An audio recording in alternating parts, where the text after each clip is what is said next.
What's up, y'all? This is Jordan. You're watching The Communist Carpenter, and today I'm going to be talking about how I became the Communist Carpenter.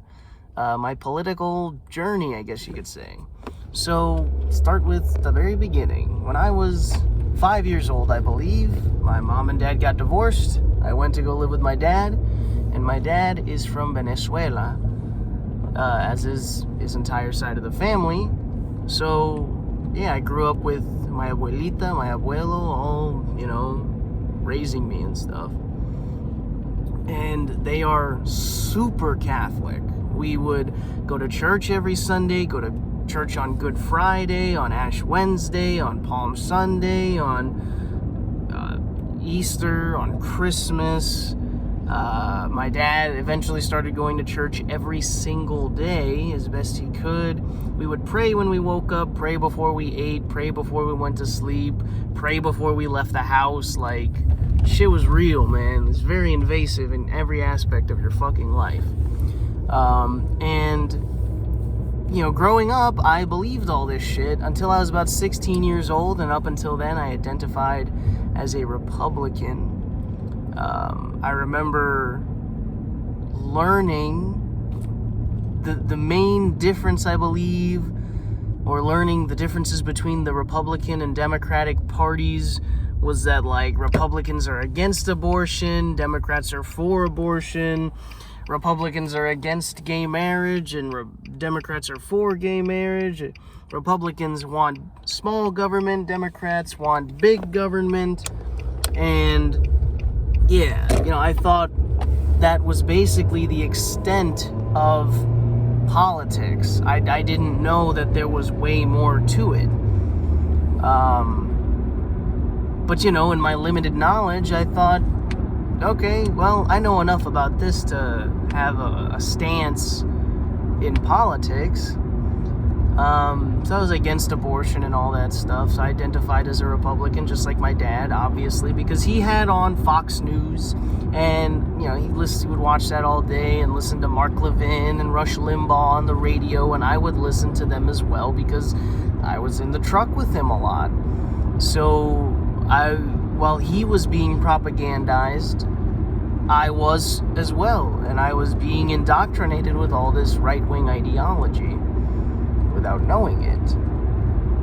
Now, it wasn't until I started to question the existence of God, because I just couldn't wrap my mind around the idea of hell and how anyone could justifiably be tortured for all of eternity. I just couldn't, it didn't sit well with me. It didn't make sense to me. So that's when I started questioning things, and I started looking up atheist YouTube videos, and I came across a channel called Dark Matter 2525, and he made really, really great eye-opening content. And then I became an atheist, and I started watching a lot of other atheists, and it became a big thing for me. And then I changed my stance on abortion and gay marriage and all this stuff. I was still obviously super right-wing, because the Democrats are a right-wing group. We just call them the left here, but they're not actually left whatsoever. They're not even center. Bernie Sanders, as left as he is for this country, is like maybe in the center of the political spectrum, honestly. He's very capitalist. But anyways, moving forward, I started identifying as a Democrat. And eventually when I became, 18 years old, I moved in with my mom here in Charlotte, North Carolina. And I lived with her for a few years, and I found this Circus group through a friend of mine, Jarrell, and they were a Circus for social change, and that's where I met my wife. And they were talking about a lot of things that I was already thinking a lot about, like race and inequality. Just basically, I was starting to get into thinking about racism and heteronormativity and the patriarchy and white supremacy and all these things that not a lot of people really talk about. And I was excited that we were talking about it. And the idea behind the circus was that we were trying to push for social change. And we would go and do shows, but the shows were just for pretty much rich white people. And even if we did a show in, like, for a community center or something, I would always think, like, what is this actually accomplishing? If anything, we're just telling these people what they already know. And what good does that do? So basically, I was I thought of myself as more of a progressive, but really it was just neoliberalism. Just the idea that, oh, you're gonna do this little bit of art show, whatever, speaking out against all these things that are clearly wrong, but you're not actually gonna do anything to improve the material conditions of people's lives. So eventually we just kind of left. We left the group when COVID hit. We left the group. We stopped going, obviously, because of COVID, and then we just kind of never went back. And then during COVID, let me backtrack a little bit. While I was part of this circus group,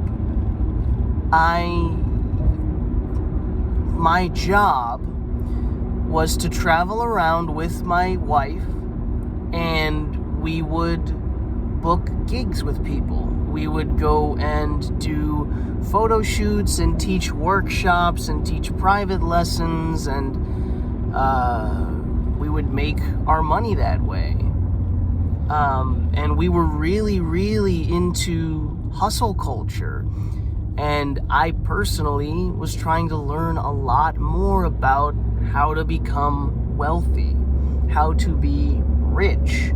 I got a bunch of books. I got The Richest Man in Babylon. I got Rich Dad, Poor Dad. I got The Power of Habit. And I was really into reading all of these self-help, self-education, self-made millionaire books, and watching a lot of millionaire landlord YouTube. And I wanted to become a landlord. That was my plan, was to make enough money to buy a piece of property and then rent it out so that I could multiply my own money, etc., etc. And then we would just live off of passive income.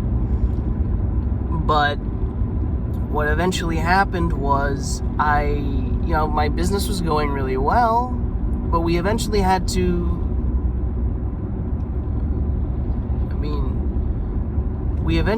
stop traveling because we had I think he was 5 years old at the time, a 5-year-old getting ready to go to school.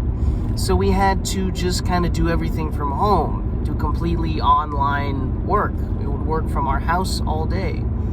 And that worked for a bit, but then it stopped kind of working for me. I lost a few clients and I wasn't getting any more. So, I was just kind of fucked, and I was like, I'm gonna have to go get a job. So I went and I started working for these pool contractors, digging holes all day. And I was just so crushed by the fact that I tried my hardest and I couldn't succeed.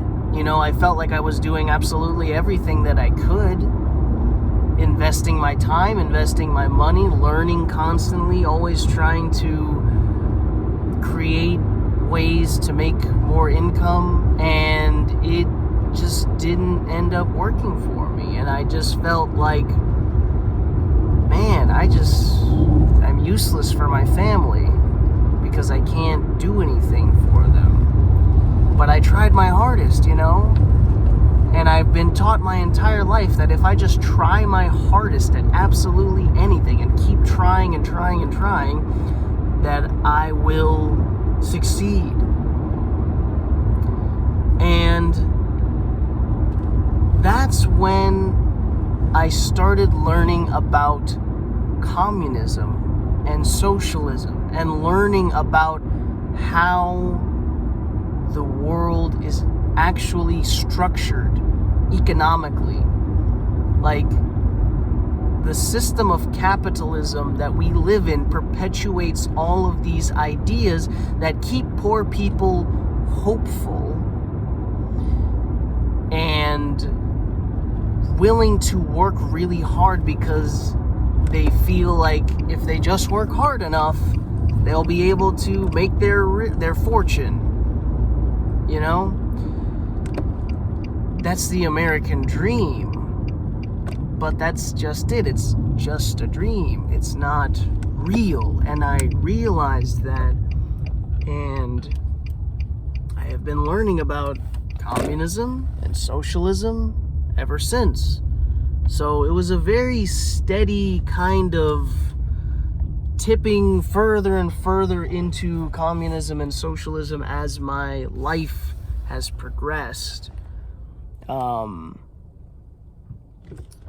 And it currently feels like I'm just going to be at a stopping point and just learning more and more about communism and socialism. But you never know. You never know what, how your thoughts and views will change over time. I certainly never thought that I would be a communist. I thought that communism was evil, just like everybody else does. But now I know it's not. Now I know that it is the solution to the majority of society's problems. So that's that. If you want to share a little bit of your own political journey and ideology and how you came about to think the things that you think today, then feel free to leave a comment below. If you have any suggestions for any future videos, leave a comment below. If you like this video, like it. If you didn't like it, dislike it and go fuck yourself. I'll see you guys next time in solidarity.